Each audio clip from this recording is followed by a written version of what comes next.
Hi, I'm Trish. Welcome back to my kitchen. It is a beautiful day in the Pacific Northwest, but it is raining because it's a day ending in Y. Today I'm going to make spicy cheddar broccoli soup. This is an excellent recipe that you could put into your deep pantry. This is one of our struggle meals. When times are tight, this is something that we can easily store in the deep pantry and have a warm and hearty meal that doesn't cost a lot. You can leave out the beer if you want to. Beer is something that I do keep in my deep pantry. I like to be able to offer it to guests and I cook with it. I use it in bread to act in place of yeast. I also use it as a soup base, but it's not necessary. You can go with plain water if you want to. I do use fresh sweet onion when it's available to me, but you can also use onion powder. I'm going to use fresh potatoes because I have those on hand. Again, you can use potato flakes. I'm going to use frozen broccoli because, again, that's what I have in my freezer. But you can use freeze-dried broccoli or fresh, whatever you have available. You're also going to need some cheese, some vegetable seasoning, a little bit of cornstarch, and if you don't have cornstarch, you can use flour or potato starch. You can also leave it out if you don't mind the broth being a little bit thinner. I'm going to put in some cream cheese because that's what really adds the rich, creamy flavor to this soup. And what makes my soup different is the serrano pepper. I'm only going to add one. I want just a little bit of heat. And if you're trying to be meatless or go with a more plant-based diet and your family is used to eating meat, it's really fun to add a little bit of heat to the dish. It takes your mind off what isn't there and gives it kind of an adventurous feel. It adds some color and a really, really terrific flavor. Let's get started. Of course, I'm going to start any cooking project with washing my hands. Then I'll slice the onion, and I like to coin slice it. That's a preference. Next, I'll slice my serrano pepper and peel the potatoes and cube them. Now that we have our veggies chopped and ready, it's time to assemble. What we're going to do first is we are going to add our potatoes to our pot.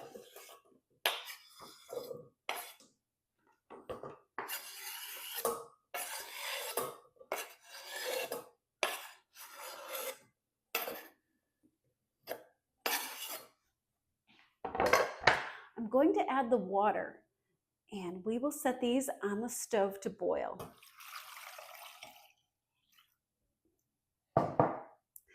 This is a 6-quart pot. I've added 4 cups of water, 6 potatoes. The measurements are unimportant. You should use the ingredients that you have on hand in the proportions that you prefer. So let's set this on the stove. Next, I'm going to melt some butter in a cast iron skillet, and I'm going to add my sweet onions and saute those. You can put them directly into the pot with your potatoes if you prefer, but I find that sauteing them until they're translucent brings out a little more flavor. While I'm waiting for the onion to saute, this is a good time to add my frozen broccoli.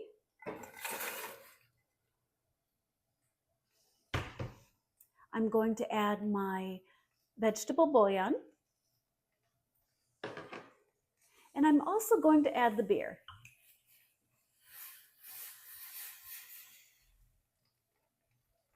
I'll let everything simmer, and I want the broccoli to somewhat fall apart and the potatoes to be fork tender so that if I crush them with a fork, they kind of melt and become part of the soup broth. My onions are starting to turn translucent, so I'm going to give these another stir. I'm going to turn down the heat to low, and I am going to add my serrano pepper. This will choke you out if you put it on high heat, so I advise that you not do that. Mix these up, and it's almost ready to add to the soup pot. I left the seeds in because I feel like that gives it a little more heat, which is my preference. Isn't this gorgeous? It smells really good too. I am going to cover this and we'll let it simmer on low for about 30 minutes. This has been simmering for about 30 minutes and the potatoes are now what I consider to be fork tender. You can split them apart pretty easily with a fork.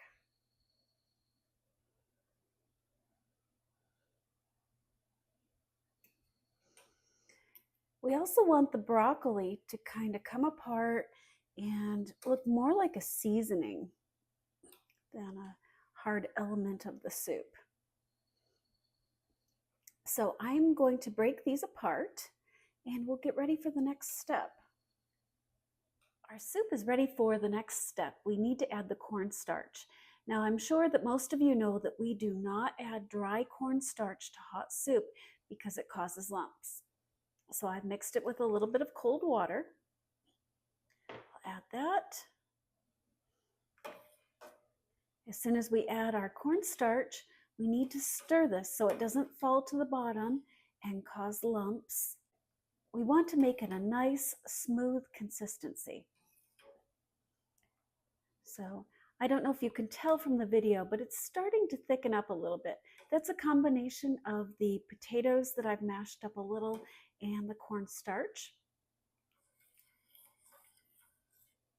Next, I'm going to add the cheese.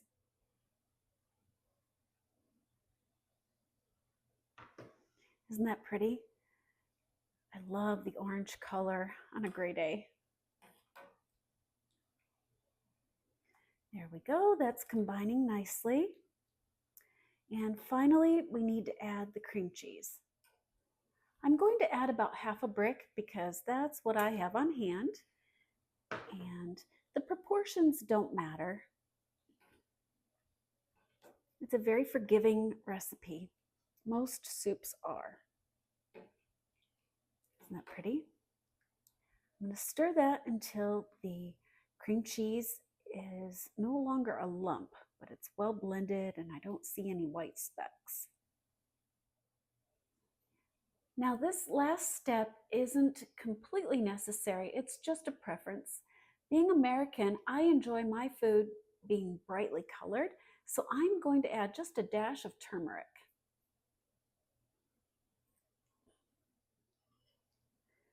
This amount really doesn't change the flavor of the soup a whole lot, but it does give it a nice brighter color and it really makes the cheese in the name seem more believable.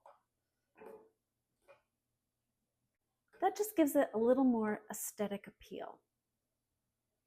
If you don't have turmeric, it's okay. You don't have to do that. It's almost ready. I just need to stir it until the lumps are dissolved, the lumps from the cream cheese. The potato lumps are fine. Oh, look how pretty that is. Here's our completed soup with some smoked paprika on top.